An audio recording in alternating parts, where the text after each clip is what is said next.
You're listening to Natural Resources University. In this podcast network, our hosts are university researchers and extension specialists, opening your gateway to the science of natural resource management.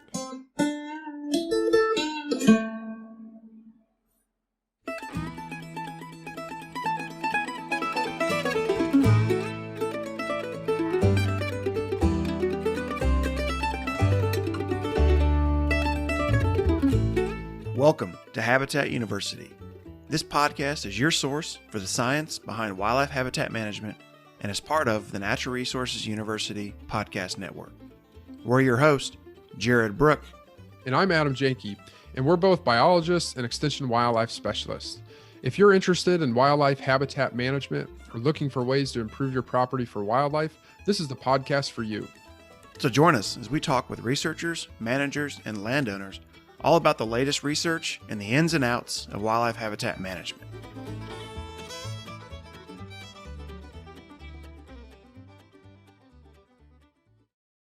Here we are at the first recording of the first episode of Habitat University.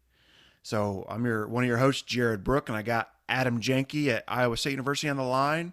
And this has been a long time coming, Adam, right? Yeah, I'm really excited to finally be doing this. Yeah, so we've been talking about recording a podcast for probably at least a year, if not longer than that. So it is a long time coming. It's a long time and just took one global pandemic to get us here, I think. That's right. And so we're glad to be here with you, and we're glad to talk about what Habitat University is, who we are, what we're doing, and then talk about the Natural Resources University podcast network. And I think that's probably maybe a logical place to start, just with the introduction about what the network is and how we fit in. Yeah, this is something that we're pretty excited about. It's come out of a series of sort of collaborations with other wildlife extension types in the state. And that's something we're going to talk about a little bit more later in the show, is what a wildlife extension specialist is and why it is that maybe makes our podcast series a little different. But the Natural Resource University podcast network is an exciting collaboration between a bunch of universities in the United States that all do science-based education on wildlife and wildlife habitat and wildlife conflicts and other ways that people and wildlife interact. And we've got a bunch of these experts on the line to host their own podcast series on things like ponds and deer, prescribed fire, and ours on wildlife habitat. So it's an exciting network. It's poised to grow through time, and really excited to be part of it, I think. Yeah, and so we're just kind of one piece of the puzzle of the whole network, and I think we're probably going to be able to grow the network even to cover a whole host of other natural resources topics. Yeah, and I think one of the things, Jared, that you and I have been talking about that we're excited about is like Habitat University is going to really sort of trans the boundaries of lots of natural resource disciplines. Of course, wildlife, as we're going to talk, wildlife are found basically everywhere. That's sort of what makes wildlife habitat management challenging and interesting. And so we're going to be talking about ecosystems as varied as southern coastal plain forests and montane ecosystems, and then the one that you and I work in the most, these highly modified Midwestern agricultural landscapes as well. Yeah, so again, we're just one piece of the puzzle, and we'll kind of hit on what to expect from Habitat University here in a minute. But I think first it's probably important for us to give the listeners and viewers an introduction to who we are. So Adam, why don't you start us off and give us a little background about who you are and what you do? Sure. Yeah. So my title, I'm an extension wildlife specialist at Iowa State, and that's the title that you and I share and the title that many people in the podcast network share. And that means that I just do wildlife education in Iowa and throughout the Midwest. And my interest and specialty is in wildlife habitat and what we call working landscapes. So like what I always just say is 5 words to describe what I do is I study where birds live on farms. And so I take my research and the research that lots of other people do in this space and try to apply it to understand how it is that we can have wildlife and wildlife habitat in landscapes where people derive their income and food and other prosperities, well-being, and other things. I got here via a bunch of college education at 3 different Midwestern land grant schools. I started at Purdue, where I got an undergraduate in degree in wildlife, went to Ohio State and got a master's degree in wildlife science. And then I went to South Dakota State, studied ducks and wetlands there, and earned a PhD. And then I've been here at Iowa State doing wildlife education ever since. Great. So thanks for that introduction there, Adam. So Jared, I know we have a biography that overlaps a lot. So why don't you share or introduce yourself to the listeners as well? Yeah. So I'm Jared Brooke. Similar to Adam, my title is Extension Wildlife Specialist. I'm here at Purdue University, which is the land grant university in Indiana. And similar to Adam, I got my undergrad degree here at Purdue and then took kind of a round trip down through the southeastern U.S. to study northern bobwhite quail habitat management on reclaimed coal mines in Kentucky, where I got a master's at the University of Tennessee. After that, I went to Kentucky to work as a farm bill biologist, which I'm sure we'll talk a lot about the farm bill. But essentially, I worked with landowners to help them enroll and implement habitat management programs on their property for the benefit of a variety of wildlife species. After that, I had the good fortune of coming back to my alma mater to fill the role of Extension Wildlife Specialist, which I've been in for a few years now. And, not a whole lot to add from what Adam said is, we do public education all around wildlife conservation. A lot of my research and my extension work focuses on habitat management. So how landowners and managers can use some of the tools like prescribed fire, herbicide, forest management to create and improve habitat for whatever species that they may be interested in. A lot of my work focuses on game species, whether that be northern bobwhite, pheasants, deer, turkeys, and species like that. But both Adam and I do a lot of outreach events, whether it's workshops for landowners or natural resources professionals, field days, all those kinds of things are kind of in that umbrella of extension. And so that's a little bit about us. Yeah, I wanted to explore a little bit more about what we mean when we say extension. It's a word, of course, that you and I are real familiar with, having gone to a bunch of, 5 different land grant schools, or 4 different land grant schools between the two of us. But just to make sure the listeners are on the same page, extension is this, I call it university education from cradle to grave. We extension specialists train the citizens in our state or provide them with resources to improve their quality of life from youth until they enter into college. And then we let the university educators have them for 4 years, and then they leave and they become adult learners, and we take them back and we train them for the rest of their lives. I think it's this really neat system. If listeners aren't aware of the extension model, it's what I think is probably the most democratic model of higher education ever created, because we try to intentionally take the innovations that are created at in the universities out to the people where they can apply them for their well-being. We wildlife extension specialists come from a pretty cool long heritage of people doing wildlife education and championing the conservation and protection of wildlife and their habitats. And I always like to point out that our roots are as deep as the profession. Aldo Leopold was hired in the 1930s by the University of Wisconsin-Madison to basically run what today we'd call an extension program, the Riley Game Cooperative, helping landowners manage wildlife and wildlife habitat in southern Wisconsin. And then there's lots of other heroes in the game.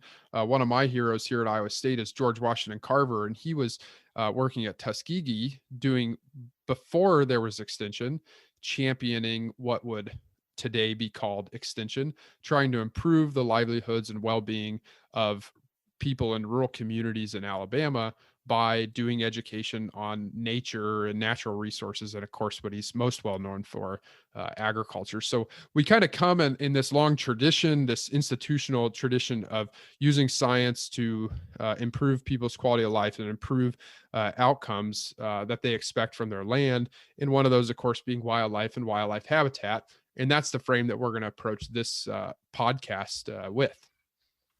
Yeah, I think the kind of elevator speech I always give about extension is that extension is meant to extend the resources and research that's done at universities and put it in the hands of people that can use it. So a lot of people think of agricultural extension, so meeting with farmers and folks like that to help them with their agricultural production on their land. But there's also that natural resources side that Adam talked about. So we take those resources and the research at a university and put it in the hands of those that can use it.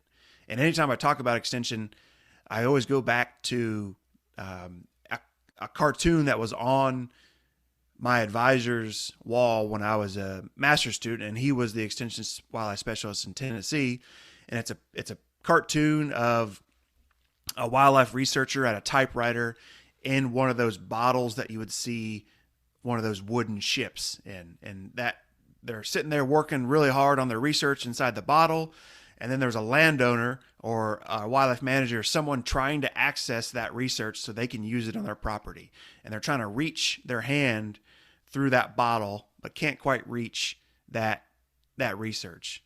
Well, where extension steps in, and the other part of the cartoon is the researcher is doing their research, and the extension specialist is right there behind the researcher, taking the research and making it and putting it into a different form that's easily digestible and handing it right there to the landowner. So it's that link between the research and the application on the ground. And I think that's what extension is. I like that, Jared. That's a cool cartoon and a nice image of what we're going to try to do with Habitat University. So why don't you break it down for the listeners? Where are we headed? This is our intro episode. We're not going to talk about Habitat just yet. We just want to kind of lay the groundwork for where we're headed with the podcast.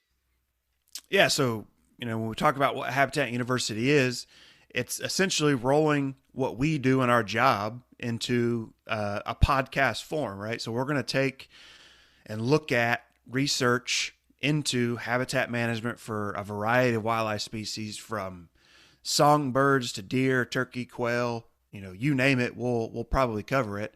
But we're going to take that science, we're going to break it down, and we're going to put it into a form that a wildlife manager, a wildlife enthusiast, or a landowner can take that research and then learn more about the different wildlife species and habitat management practices, and then potentially apply that on property that they own or that they manage, right? So we're going to make sure that this is all science-based and that we're providing that science-based education, which is kind of the cornerstone of extension. Yeah, so what we have planned right now is a couple of different seasons. The first season, we're going to we kind of look at it as like the textbook, the habitat management or the wildlife habitat textbook. Just what do we mean when we say habitat? What do we mean when we say wildlife habitat management? And what are the tools that we can employ to elicit certain responses with wildlife through wildlife habitat management? So our first season is going to be a couple of sort of conversational pieces between you and I, talking about defining wildlife habitat and different approaches. And then we're going to bring some specialists in to talk about really broad topics like use of prescribed fire, or use of forestry in wildlife habitat management. So it's not just going to be Adam and I. We'll have some guests on, right, Adam? It's not. Yeah, it's not just going to be us. We would liven it up a bit. We're going to get way out of our league real fast if we try to talk about wildlife habitat management across the U.S. So yeah, we're going to liven it up. We're going to bring in a bunch of different people. And Jared, I was laughing. You were sharing the examples of species just a few seconds ago, and I was like, yeah, those are the species I'm comfortable with, songbirds, and then a list of game species. We may even go crazy and do something like salamanders or frogs or reptiles, because of course they're important wildlife species that some people across the country are engaged in active management for. And I think we stand to really learn from people managing everything from butterflies to big game and everything in between. I think we really stand to elevate those voices and learn from those people. And that's kind of what we're going to do in the second season, isn't it? Yeah. So you mentioned specialists as guests and maybe some researchers. Anybody else that we're thinking about having? Any other groups of people? Well, First, we're open to listener suggestions. We should start that off in the first episode. We're definitely all ears in terms of what people want to hear about and learn from. We're also anticipating tracking down specialists that are working on really niche things, like managing, for example, a national wildlife refuge for one or two, say, endangered species. We hope to talk to landowners that are engaged in management for certain species of wildlife, rare, declining wildlife, or game species. We may even do an episode on white-tailed deer, which our colleagues in the network would surely appreciate us doing as well, because there's lots of deer expertise in the network. So we hope to cover a lot of different topics, and in doing so, really enhance our understanding of the diversity of wildlife habitat needs and wildlife habitat management tools, and hopefully kind of make everybody's experiences either managing their own property or just experiencing nature on land that they don't own, but that they do recreation on, sort of enhance those experiences as well. Yeah, so we've kind of touched on the concept of the Natural Resources University network and what Habitat University is going to be, but I think the $1 million question is, why should someone listen to us talk about habitat management? Why should a landowner listen? Anybody else? Why should they tune in? Well, my hope is that they're going to pick up tools that they can use to either improve their own property or improve property that they have impacts over, even as small as a backyard, I think, or that they may just improve their understanding and appreciation for natural resources and natural resource managers when they're out recreating, say, or even driving through the countryside. They may just have an eye for a conservation practice, or understand better why people are lighting the woods on fire during certain times of the year. We think that that's what the listeners are going to get out of it. Hopefully learn more about wildlife, learn more about the natural world, and learn more about the people who've committed their careers to doing this kind of stuff. And I think hopefully that's going to be a lot of fun for the listeners. I know it's going to be a lot of fun for you and I. Yeah, I think the best way to sum it up is, we're going to take the science and distill it into practical tips and tricks that folks can use on their property, right? So it's not just going to be us talking about the research. We're going to take that research and do just what we do in our jobs and distill it down into practical tips. So if you're interested in figuring out how you can manage your woods better for wild turkeys, well, we hope to have some guests on that can help you exactly with that. Talk about different using prescribed fire in the woods, or using timber harvest to create better habitat for a variety of wildlife species. So I think the end of the day, we hope that you can get some practical tips out of this podcast, but also back it up with what the science says. Yeah, so we're really excited about this new podcast project. We're really excited to start to interact with our listeners and start to get to know what people are interested in and ideas of episodes they have for us to cover. And we're excited to get going, which is going to be our next episode. Our next episode, we're going to talk about what in the world we mean even when we say habitat. We're going to talk about some of the science on that and some of the really interesting writings that have been done on that topic through time. And we're going to try to get all the listeners and ourselves on the exact same page about what we mean when we say the word wildlife habitat. And that's going to launch us into the rest of the series, where we kind of dig in on some of these tools of the trade for wildlife and wildlife habitat management. Yeah, and you may think that, the term or concept habitat is a simple one, but tune into the next episode. We're going to talk about why it's probably one of the most misused and misunderstood concepts that we have in wildlife management. So stay tuned, listen for that, listen for some other episodes. We plan to have some really good guests, some really good discussions, and really good practical information that you can take away from the podcast. And we're always looking for feedback and suggestions on topics and guests to have on. So feel free to hit the subscribe button, leave us a comment or a suggestion and a rating, and we look forward to having you for future episodes.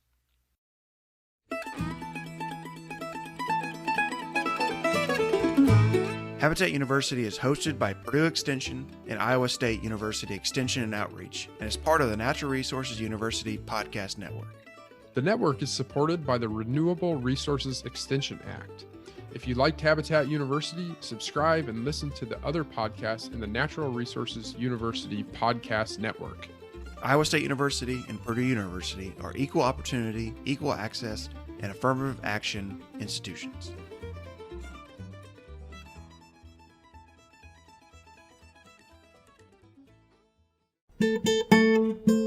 Natural Resources University is funded by the Renewable Resources Extension Act.